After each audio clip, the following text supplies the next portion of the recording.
मेरी पुकार पवन सुत विनती बारंबार।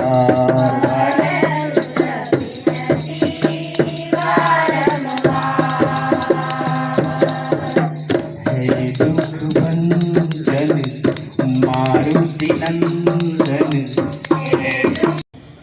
પ્રશ્ન પૂછવાની હિંમત અને વિજ્ઞાન એટલે શા માટે અને કેવી રીતે એ શોધવાની તડપ. વિકાસ દિવસ એટલે નામ આપ્યું છે કે જ્યારે આપણને 2 લાખ રૂપિયાની ગ્રાન્ટ મળવા જઈ રહી છે ત્યારે સાહેબ એવું કહીશ કે આ માત્ર રકમ નથી, તમારો અમારા પરનો વિશ્વાસ છે, તમારા અમારા પરનો સહકાર છે અને એ જ લાગણીને માન આપીને આજે આ સાચા અર્થમાં આપણે વિજ્ઞાનનું ખાતમુહૂર્ત અને વિકાસનું ખાતમુહૂર્ત કરવા જઈ રહ્યા છીએ. ત્યારે તમામ મંચસ્થ મહાનુભાવો અને આપ સૌનું હું હાર્દિક સ્વાગત કરું છું. જે નેતૃત્વ શિક્ષણને પ્રાથમિકતા આપે તે જ સમાજને ઉજ્જવળ ભવિષ્ય તરફ લઈ જાય છે. એક ઈટ ટુડે એટલે કે આજે, હજારો સપનાઓ ટુમોરો. એટલે આજે એક ઈંટ નાખીશું ને અમે સાહેબ તો અમારા સપનાઓ ભવિષ્યમાં સાકાર થવાના છે. તો આ સાકાર કરવા માટે જેણે અમને 2 લાખ રૂપિયાની ગ્રાન્ટ મંજૂર કરી આપી છે એવા આજના આપણા મુખ્ય મહેમાન, મુખ્ય અતિથિ વિશેષ એવા શ્રી મિહિરભાઈ પટેલ, તાલુકા પંચાયત સભ્યનું હું ખૂબ ખૂબ હાર્દિક સ્વાગત કરું છું. તાળીઓના ગડગડાટથી એમને આપણે અભિવાદન કરીએ. કેળવણી મંડળના પ્રમુખ શ્રી સંજયભાઈ અને મંત્રી શ્રી કુણાલભાઈને વિનંતી કે એમનું પુષ્પગુચ્છ અને પુસ્તક આપીને સન્માન કરે. સાથે સાથે લઈ લઉં છું એટલે આપણો સમય ના બગડે.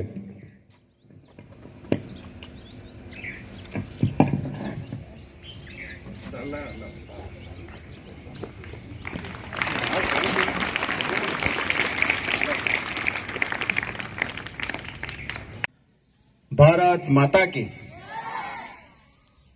આવું નહીં ચાલે. આજે વિજ્ઞાન દિવસ છે તો આમાં પણ વિજ્ઞાન છુપાયેલું છે એટલે મોટેથી ઉર્જા સાથે ભારત માતા કી. આભાર. આજના વિજ્ઞાન દિવસે રણોલી હાઈસ્કૂલ ખાતે ઉપસ્થિત સર્વ મહાનુભાવો, આચાર્યશ્રી, શિક્ષકગણ તથા નાના ભૂલકાઓ, આજે આપણને બંને દીકરીઓએ ખૂબ જ સરસ વિજ્ઞાન વિશે આપણને સમજાવ્યું કે ડૉક્ટર સીવી રામનને લીધે આજે આપણે આ દિવસ ઉજવીએ છીએ. તો આજના આ દિવસે એમને યાદ કરવા ખૂબ જરૂરી છે. અને હું તો એકાઉન્ટનો માણસ એટલે અને આજે દિવસ છે વિજ્ઞાન, પણ સાતમા ધોરણમાં ભણતો હતો, 7મા 8મા ધોરણમાં. તે વખત આપણને અત્યારે તમને શિક્ષકો પૂછે કે ઘરે કોઈ પૂછે કે શું બનવું છે તો આપણે કહીએ કે ભાઈ મારે વૈજ્ઞાનિક બનવું છે કે એકાઉન્ટન્ટ બનવું છે કે કોઈ સારો ક્રિકેટર બનવું છે. એવું અમને પણ પૂછતા હતા એટલે હું કહેતો હતો કે મારે વૈજ્ઞાનિક બનવું છે એમ. પણ પછી 9મું ધોરણ પાસ કર્યું અને 10મામાં આવ્યા 2003ની વાત. ત્યારે વર્ગખંડમાં 60 વિદ્યાર્થીઓ કરી રહ્યા છે. એ 60 વિદ્યાર્થીઓની સાથે બીજા 60 વિદ્યાર્થીઓ જોડાયા છે. એટલે એવું તો માની લઈએ આપણે કે 120 અબ્દુલ કલામજી અહીંયા બેઠા છે. કારણ કે એવું કહેવાય છે કે વડલાના એક બીજની અંદર કેટલાય વડલા થવાની તાકાત પડેલી છે. ત્યારે વિદ્યાર્થીઓને આપણે બધાએ જોરદાર તાલીઓથી અભિવાદિત કરવા પડે. કારણ કે આ કાર્યક્રમ એમનો કાર્યક્રમ છે, આ આપણો નથી. અને આ એમને ઊભું કરેલું છે તો આપણે એમને અભિવાદિત કરીએ છીએ. કારણ કે જે વિદ્યાર્થીના મનમાં પેનને ખોલીને અંદર રહેલી સ્પ્રિંગ અને રિફિલ જોવાની તાકાત હોય એ જ વૈજ્ઞાનિક બની શકે. બાકી પેનને મૂકી રાખે એ સીએ થાય, એ ચાર્ટર એકાઉન્ટન્ટ બને, કાં તો કોઈ રૂમનો ઇન્ટિરિયર ડેકોરેટર બને. પણ પેનને ખોલી નાખીને રિફિલ ચેક કરે, રમકડાને 2 દિવસમાં તોડી નાખે, અંદર શું છે જોવાની તાકાત જો એ વિદ્યાર્થીમાં હોય તો એ જ વિદ્યાર્થી વૈજ્ઞાનિક બની શકે. અને આપણે એવું માનીએ કે આ છોકરો તોફાની છે એટલે જ વૈજ્ઞાનિક તરફ પ્રયાણ કરશે, બાકી શાંત વૈજ્ઞાનિક મેં જોયા નથી. એટલે આ બધું આપણામાં હોવું જોઈએ. ક્યાંક આપણને ઠપકો મળે તો એની ચિંતા કરવાની નથી સહેજ પણ. અને શિક્ષકોએ પણ એ વિદ્યાર્થીઓની કેર લેવાની જવાબદારી છે. જ્યારે 7મા ધોરણ કે 6ઠ્ઠા ધોરણમાં ભણતો એક છોકરાને વિમાન જોવાની ઈચ્છા થઈ ત્યારે વર્ગમાં તમારા સ્કૂલમાં સૌથી કડક ટીચર હોય એવો કોઈ કડક ટીચર વર્ગમાં હતો. કોઈ વિદ્યાર્થી જોવા જવાની તાકાત નતો ધરાવતો, પણ એક વિદ્યાર્થી કૂદીને બહાર નીકળી ગયો અને એને જોયું કે વિમાન કેવું સરસ છે. હવે આ દ્રશ્ય જોઈને શિક્ષકના મનમાં એવો પ્રશ્ન ઉઠ્યો કે 2 લાફા મારી દઉં, બુદ્ધિ ના ચાલે, ક્લાસમાં બધા બેઠા છે ને. પણ ના, એ શિક્ષક મનથી કડક હતો. એના શિક્ષકને એવો વિચાર આવ્યો કે આ વિમાન, આ છોકરો કેમ જોવા ઉભો થયો. એટલે એને રવિવારના દિવસે, રજાના દિવસે પોતાના પૈસા ખર્ચી એ વિદ્યાર્થીને વિમાન જોવા માટે લઈ ગયા. એ વિમાન કેવી રીતે ટેક ઓફ થાય, વિમાન કેવી રીતે ઉતરે ચડે, આ બધું બતાવ્યું. તમને જાણીને નવાઈ લાગશે કે વિમાન જોનાર વિદ્યાર્થી બીજો કોઈ નહોતો. એ વિદ્યાર્થી હતા ડોક્ટર એપીજે અબ્દુલ કલામજી. અને અભિનંદન આપવા પડે ગુરુને કે એમને એ વિમાન જોવા માટે લઈ ગયા. જો એ ના લઈ ગયા હોત તો કદાચ આ દેશને એપીજે અબ્દુલ કલામજી ના મળ્યા હોત. એટલે શિક્ષક મિત્રો, ક્યાંક કોઈ વિદ્યાર્થી કોઈ કાર્ય કરે છે તો એ પણ આપણી જવાબદારી છે કે એને વિજ્ઞાન તરફ આપણે વાળવો જોઈએ. આવા કેટલાય વિજ્ઞાનના પ્રયોગો થકી આપણે બાળકોમાં એ નિર્માણ કરવાનું છે કે સવારે વહેલા જ કેમ ઉઠવાનું, ખાધા પછી જ 2 કલાક પછી પાણી કેમ પીવાનું, કેમ ઉધય જ લાકડું ખાઈ શકે છે, બીજું કોઈ કેમ નહીં. અંધારામાંથી આપણે રૂમમાં જઈએ છીએ ત્યારે એકદમ અજવાળામાંથી કેમ આંખો ઝંકાઈ જાય છે. આવા અનેક 101 પ્રશ્નો કાઢીને. આદરણીય પ્રિન્સિપાલ સાહેબ, મંચ ઉપર ઉપસ્થિત મહેમાનો, સ્ટાફ મિત્રો, સાથી મિત્રો અને મારા વાલા વિદ્યાર્થી મિત્રો, સૌપ્રથમ તો હું સાહેબનો આભાર માનું કે એમને આ રાષ્ટ્રીય વિજ્ઞાન નિમિત્તે મને અહીં આવા સુંદર મજાના કાર્યક્રમમાં બોલાવીને જે મોકો આપ્યો છે બોલવાનો, એ માટે હૃદયપૂર્વક તમારો આભાર માનું છું સાહેબ.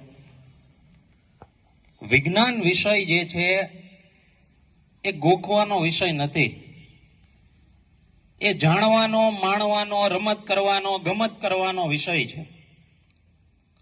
કોઈ પણ વસ્તુ તાત્કાલિક માની ન લેવાની એ વિજ્ઞાન શીખવે છે. માની લો તમારો મોબાઈલ જે છે એ અચાનક બંધ થઈ જાય તો અહીંયા સાહેબ અડધી સંખ્યા જે છે ને, અડધી નહીં પણ 90% સંખ્યા જતી રહી, સ્ટાફ મિત્રો સહિત. કેમ? તો કે મોબાઈલ બંધ થઈ ગયો છે, વાઈફાઈ ચાલતું નથી, પેલી રીલ્સ બંધ થઈ ગઈ ઇન્સ્ટાગ્રામની, આપણે અટકી જઈએ છીએ. આ વિજ્ઞાન જ છે. સવારે જાગીએ, રાત્રે સૂઈએ ત્યાં સુધીમાં આપણે આપણા રોજબરોજની જે કાંઈ પણ ક્રિયાઓ થાય છે એની અંદર વિજ્ઞાન સમાયેલું છે. 28 ફેબ્રુઆરી આપણને બધાને ખબર છે રાષ્ટ્રીય વિજ્ઞાન દિવસ તરીકે ઉજવવામાં આવે છે કે જ્યારે કોઈ પદાર્થમાંથી પ્રકાશનું કિરણ પસાર થાય છે ત્યારે પ્રકાશના કિરણોની તરંગ લંબાઈમાં ફેરફાર થાય છે. એવું આ ડોક્ટર સીવી રામને કરી હતી અને એ રામન ઇફેક્ટ તરીકે ઓળખાય છે અને એ બદલ એને નોબેલ પારિતોષિકનો એવોર્ડ આપવામાં આવ્યો હતો. ચિંતા કરોમાં વિદ્યાર્થી મિત્રો કે સર એ નથી સમજાતું, આગળના ધોરણમાં સમજશો. આપણે માત્ર યાદ રાખીએ રાષ્ટ્રીય વિજ્ઞાન દિવસ. કહેવાનો તાત્પર્ય એ છે કે આપણે કોઈ પણ વસ્તુ તાત્કાલિક માની નથી લેવાની. વિચાર કરશો, જિજ્ઞાસા કરશો, સવાલ કરશો, તે દિવસ હું માનું છું ત્યાં સુધી તમે ચોક્કસપણે એક વૈજ્ઞાનિક બનવા તરફ પ્રયાણ કરી રહ્યા છો. કેમ? તો કે આ વસ્તુ કેમ જ આમ થાય આપણા ગામની અંદર કે આપણા સમાજની અંદર કે આપણા શહેર કે તાલુકાની અંદર જે અંધશ્રદ્ધાઓ ફેલાયેલી છે, અંધશ્રદ્ધાઓમાં વિજ્ઞાન જોવાનો પ્રયત્ન કરજો. મંત્ર બોલું છું અને નારિયેળના છાણામાંથી અથવા છાણામાંથી પાણી નાખવું અને ધડાકો થાય છે તો એ મારા મંત્રની તાકાત નથી, એ વિજ્ઞાનની તાકાત છે. અંદર સોડિયમના ટુકડા નાખેલા છે એટલે ભડાકા થાય છે. સમજજો મારી વાતને. જો મને મોકો મળશે, અને સાહેબને પણ વિનંતી કરું છું કે જો તક આપશો તો હું એવા પ્રયોગો જે તમારી સમક્ષ રજૂ કરીશ કે તમે પણ જોતા રહેશો કે આ ખરેખર વિજ્ઞાન છે અને અમે એવું માનતા હતા કે આ કોઈ મંત્ર ને તંત્રની તાકાત છે. એટલે આજના દિવસે એક સંકલ્પ કરીએ, આપણે સૌ કોઈ દરેક સંકલ્પ કરીએ. બંને હાથ આપણે ઊંચા કરીએ. ચાલો વિદ્યાર્થી મિત્રો, ઝડપથી બંને હાથ ઊંચા કરો, મુઠ્ઠી વાળો, અને બોલો અમે જિજ્ઞાસુ બનશું. બંને હાથ ઊંચા કરીને અમે જિજ્ઞાસુ બનશું. ચાલો ખભા પર હાથ રાખો પાછા. જય વિજ્ઞાન. પરિવાર ઊંચો અવાજ આવવો જોઈએ, આખા પરિસરમાં અવાજ આવવો જોઈએ. જય વિજ્ઞાન, જય વિજ્ઞાન. અમે વિચારશીલ બનશું, અમે સવાલ પૂછશું. બસ જયારે આ તાકાત જો આપણી અંદર આવી જશે ને પૂછવાની, હું માનું છું ત્યાં સુધી દરેક વિદ્યાર્થીની અંદર એક જિજ્ઞાસુ ગુણ આવશે. અને જો સમજીને કરશો, વિચારીને અને ગમ્મત સાથે વિજ્ઞાન ભણશો ને તો હું ગેરંટી આપું છું કે આ વિષય અઘરો નહીં લાગે. કેમેસ્ટ્રી, ફિઝિક્સ, બાયોલોજી, સમીકરણો યાદ નથી રહેતા સાહેબ. ઓક્સિજન, હાઇડ્રોજન, નાઇટ્રોજન આની અંદર જ અટવાઈ જાય છે સાહેબ, ખબર જ નથી પડતી. એકવાર સમજીને જોજો, વ્યવસ્થિત વિચારીને ગમ્મત સાથે જ્ઞાન કરીને જોજો. હું ગેરંટી આપું છું આ વિજ્ઞાનનો દિવસ આજે તમારા માટે એક પ્રેરણાદાયી બનશે. જ્યાં જ્યાં મોડેલો જુઓ ત્યાં તમારા જે સાથી મિત્રો છે, શિક્ષક મિત્રો છે, એમને સવાલ પૂછો, આ કઈ રીતના આવે છે, આ શા માટે આવે છે. સવાલ કરતા થઈ ગયા એટલે સમજો વૈજ્ઞાનિક બનવાનું કામ આપણું પૂર્ણ થયું. ભલે તમારે વૈજ્ઞાનિક નથી બનવું, પણ આ જે ગુણ છે એ તમારી અંદર ચોક્કસપણે આવશે. એક નાની એવી વાર્તા લઈને હું મારું સમાપન જે છે પૂરું કરું. બહુ જાણવા જેવી અને સુંદર મજાની વાત છે કે એક આકાશની અંદર એક વિમાન જે છે એ ઉડી રહ્યું હતું. એ વિમાનની અંદર 25 મુસાફરો મુસાફરી કરી રહ્યા હતા. એમાંથી એક વિદ્યાર્થી જે છે, એક 14 વર્ષની છોકરી પણ અંદર બેઠી હતી અને એક શિક્ષક પણ અંદર હતા. વરુણાય નમઃ. ફૂલચોખામ આપો. કળશમાંથી એક ચમચી પાણી લઈ આ પૂજાની સામગ્રી પર આજુબાજુ છંટકાવ કરી આપો.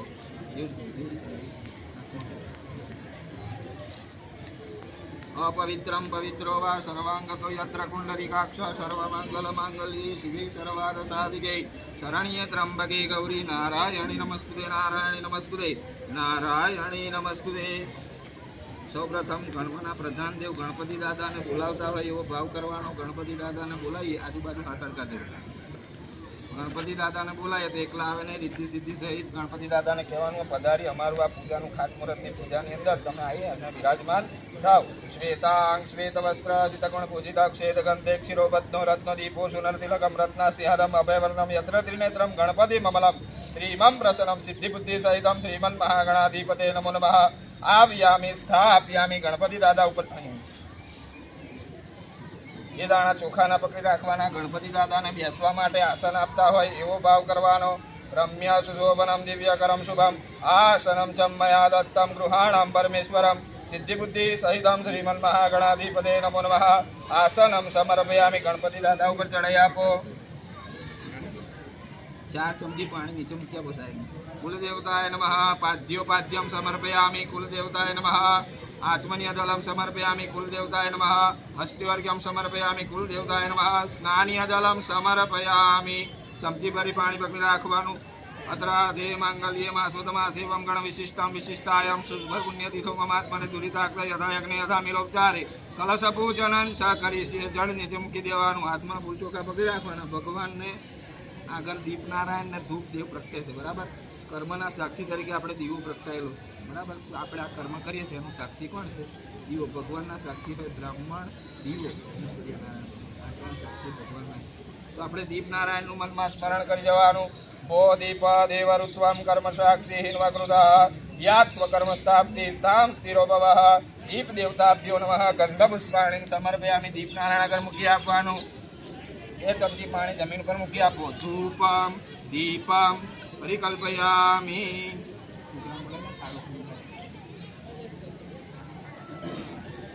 જપતે ગણપતિ સ્તોત્રમ સ્થળીએ ભીમર ફલે લભે સંવત્સરાણમ સિદ્ધિમ ચ લભતે નાત્ર સંશય. ઓમ ગણપતયે નમો નમઃ. સિદ્ધિ વિનાયક નમો નમઃ. અષ્ટ વિનાયક નમો નમઃ. ગણપતિ બાપા મોરિયા. બોલો શ્રી ગજાનન ગણપતિ મહારાજ કી.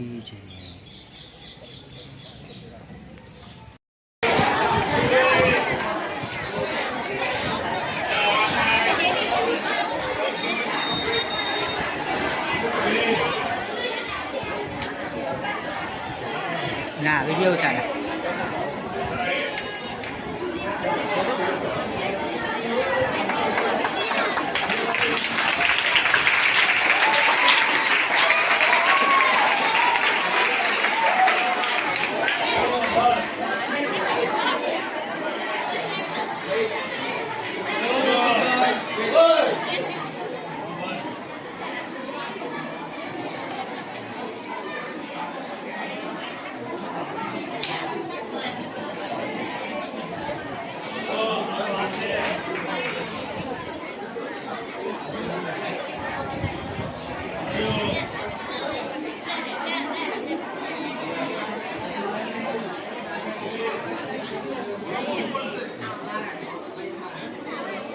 ચાલુ કરજે ચાલુ કરે